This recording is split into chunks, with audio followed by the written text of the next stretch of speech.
எல்லாரும் நல்லா இருக்கீங்களா?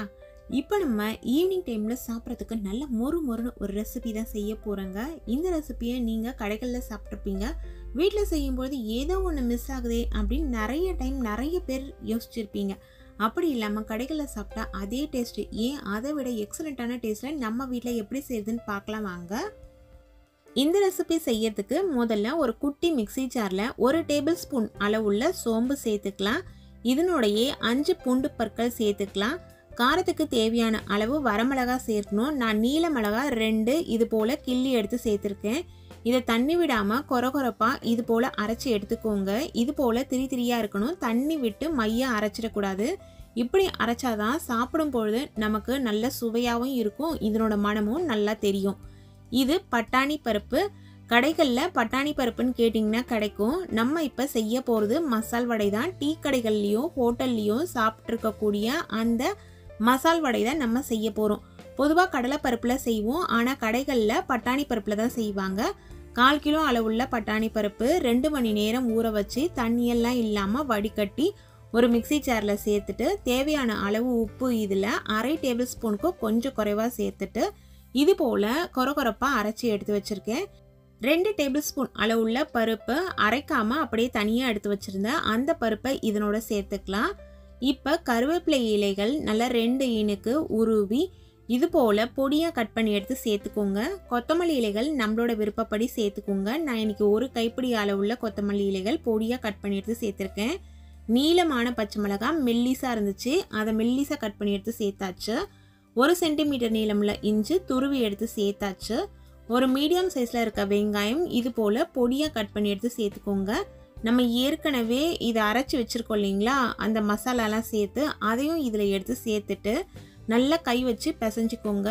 உப்பு டேஸ்ட்டு பார்த்துக்கோங்க. உங்களுக்கு உப்பு தேவைப்பட்டதுன்னா இந்த சமயத்தில் சேர்த்து நீங்கள் பிசைஞ்சிக்கலாம்.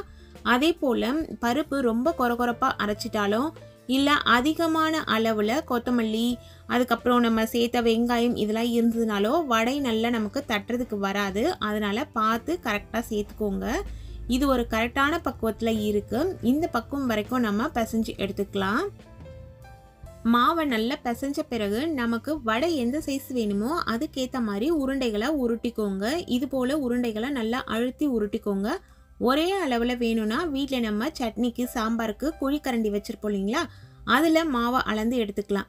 உருட்டின உருண்டையை இது போல் உள்ளங்கையில் வச்சு அழுத்தி எடுக்கும் பொழுது மசால் வடைகள் கரெக்டாக நமக்கு ஷேப் வந்துடும். அப்படி வரலைன்னா இது போல் ஓரங்கள் தட்டி எடுத்துக்கோங்க.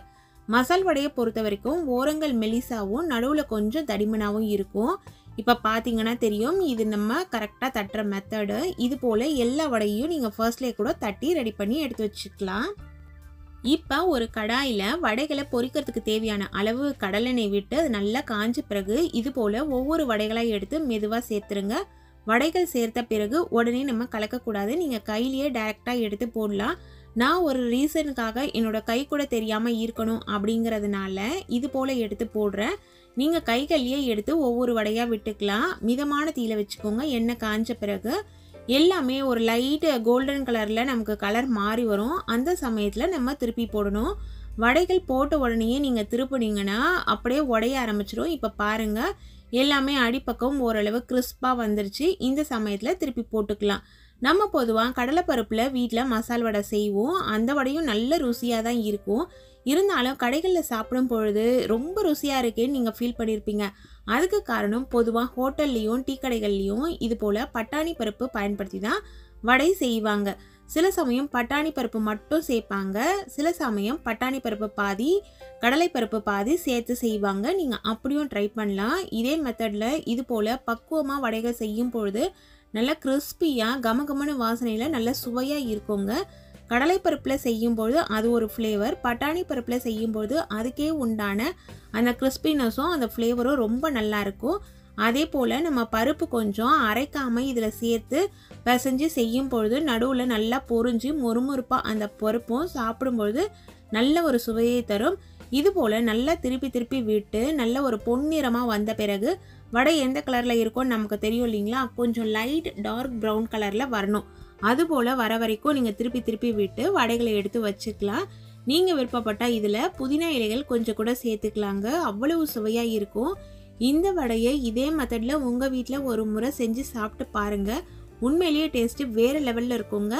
இப்போ இதில் பார்த்தா உங்களுக்கு தெரியும் பாருங்கள், எண்ணெய்லாம் குடிக்காம இந்த பருப்பு எவ்வளவு கிறிஸ்பியாக நல்லா இருக்குன்ட்டு.